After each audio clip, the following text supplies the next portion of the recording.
Hello, Chevre, how are you? I hope you're all gesund, stark, und freilich, begashmis und beruchnis. Healthy, strong, and happy physically and spiritually. The Ebeshe should help that all those was davon geholfen werden, and was für ihnen sollen sein, sollen geholfen werden, take of miyad, mamish. The Ebeshe should help that all those that need to be helped in any way whatsoever should be helped immediately. A freilichen Reish Chodesh, happy Reish Chodesh. Today is Reish Chodesh Elul, the beginning of one of the most important months of the year. We're also learning parshas Shoftim.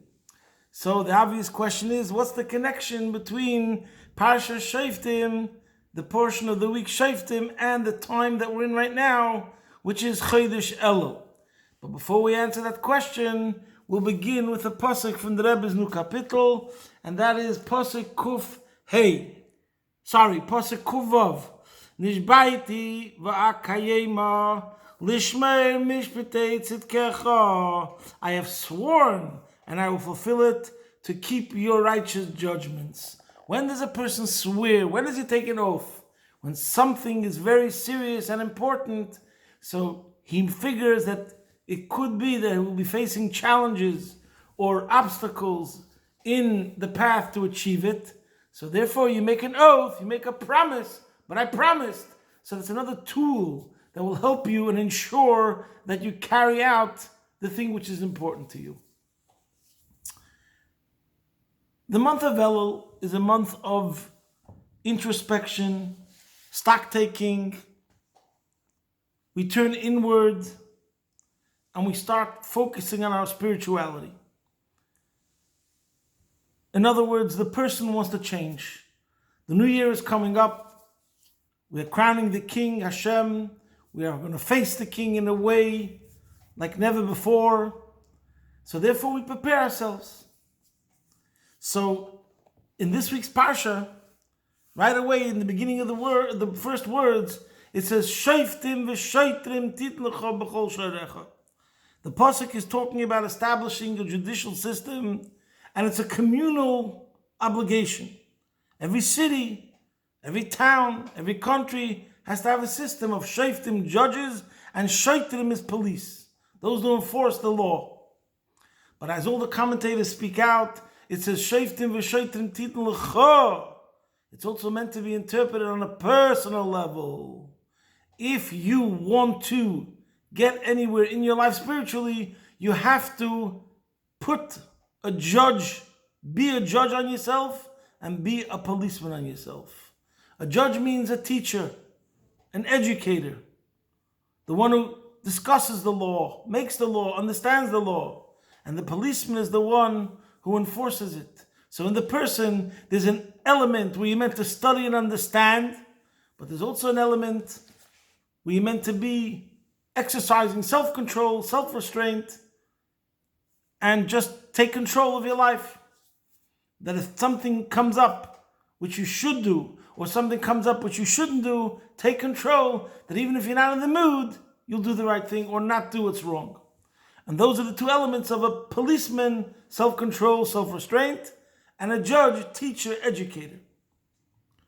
By the way, there's another words in the parsha which are talking about when witnesses come forth concerning a case, and the pasuk says, ודרשת היטב, investigate thoroughly. So that's also connected to Elul, because we have to investigate the witnesses carefully every time, but it also means when you're going to take a good look into yourself, whether as a judge or whether as a policeman, you have to investigate thoroughly. This is the month of stock taking. So obviously, if we're talking about stock taking and accounting and reckoning, and we're looking into ourselves and seeing where we made a mistake and admit the mistake and correct it, so you have to come to the right conclusion. Can you imagine if you had an accountant and he always makes mistakes? He gets it wrong. So we're talking about an accurate self-examination. And over here, obviously, one can ask that there could be some problems. Number one, I'm not good at it. Someone's going to say, I'm not good at it. I'm not good at really understanding how I should be enough. Or I don't know how to, I don't have such a sense of excellence. That's one thing. Someone could say, he doesn't really have a sense of the purpose. He doesn't have a sense of the standard. So therefore he does not make an accounting. Another thing someone might argue is that, he has his bias. He has his agendas, his self-love. And they say that the self-love covers up, it clouds your judgment. So you won't be able to get a right picture. And as we see in life in general, as a statement to this whole idea of self-examination, we don't see too many people that are talented at being objective, to put it mildly. So what do? So there's a tremendous Ha'Yom Yom that the Rebbe brings down on the 9th of Elul, which there's different versions in other places more at length about the background. But we'll just say it in one version, and that is that the Rebbe Maharash, who was the fourth Lubavitcher Rebbe, had a couple of sons, and they were learning Talmud. And the Talmud was discussing brilliant arguments that a woman would say. Woman issues about divorce, marriage, whatever this specific sugya page of the Talmud was talking about, the subject. But it was, and these Tanoim and Amoraim, which were the sages of the Talmud, were discussing, one of them she says this, and one of them she says that, and one of them she says that. So the Rebbe Maharash's children, they were young, 13, 14, 12, they were studying this piece of Talmud, and they were saying to themselves, what woman is going to come up with this argument? She'll never come up with such an argument, because she doesn't know the law in the first place. In life, we hire lawyers. You know why you have to have a lawyer? You need a lawyer because the lawyer, that's why you pay him the big bucks, because he went to college, he went to university, he knows the law, and he argues your case. And he usually tells you, be quiet, don't say a word, I'll handle it. And over here, the Gemara is talking about the woman is going to say this and the woman's going to say that. How would she even come up with these arguments? She doesn't know the law. And her intellectual level could be average or above average, but still not in the same level as these super geniuses, the sages of the Talmud, that are discussing what she would say. So they asked the father, the Rebbe Maharash, and the Rebbe Maharash said, the answer is simple.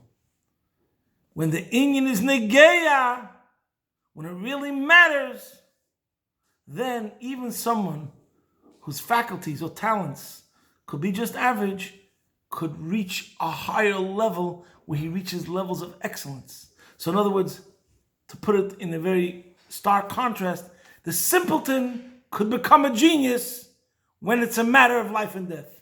The simpleton could become a genius when it really, really is of supreme importance to him.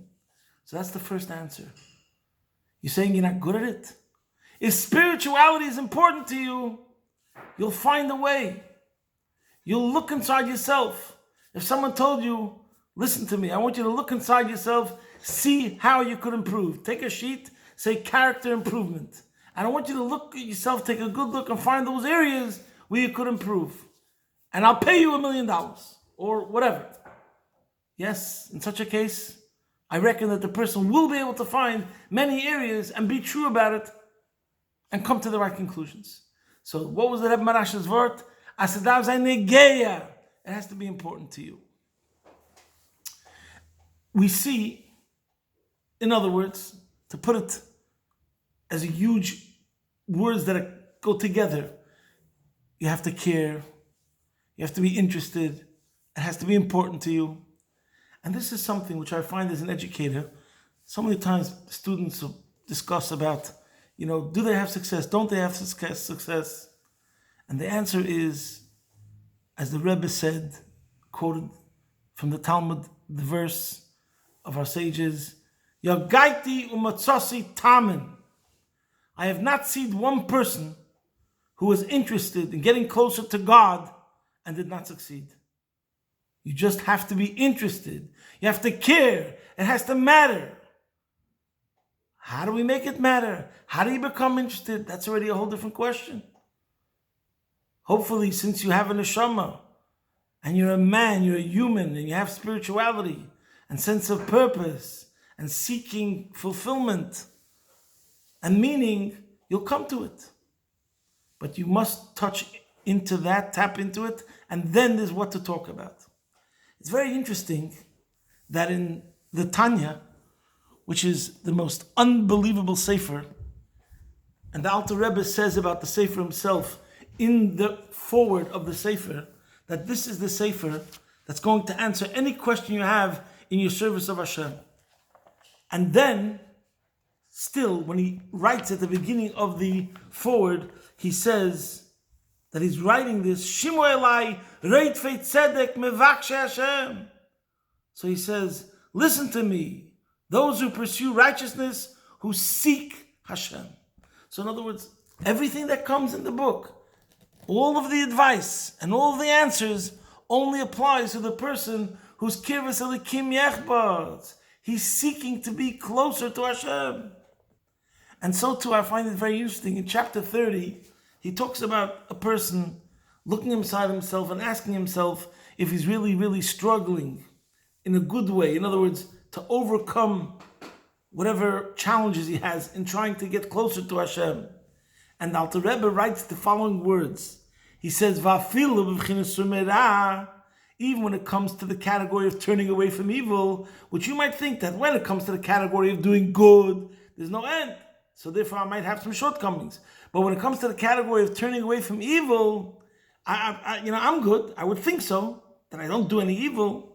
But the Alter Rebbe says in chapter 30, even when it comes to the category of turning away from evil, Yochel kol ish maskil limtzai benafshay she'enei sar legamri me'era. Every intelligent, wise person will discover within oneself that it doesn't turn away completely from the evil. Whatever. He explains it over there. It could be something which is borderline, something which is more subtle. But the point which is startling is the Alter Rebbe says that Yochel Kolish Maskil Limtzei Benafshay.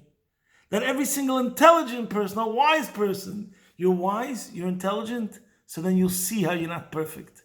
You'll discover how you're not perfect. So this is the lesson for today. In parshas Shoftim, and in the month of Elul, we have to reinforce on ourselves in a very positive way. You can call it also priorities. They say sports don't matter. Television doesn't matter. Spirituality matters. Your soul matters. Values matter. So build that up, that sentiment, that feeling in a very powerful way, and then you're on the path to succeed in Shoftim ושואטרים titlecha, in being a judge, being successful in self-examination, being successful in exercising self-control, self-restraint, and self-discipline, investigating thoroughly, and going higher and higher and climbing in your service to Hashem. As it says, Pischuli kechudish hamachat, just open to me up a tiny hole of a needle, the eye of the needle, and I will open up for you the opening of a giant entrance to a palace, to a hallway. And so it is over here. Just take one small step, and you'll see how you'll be helped along by Hashem to go higher and higher, Mechael Choil, in Avodas HaKodesh. Posting from my home, Be'ez Hashem Yisbarach, you're a man in Melbourne.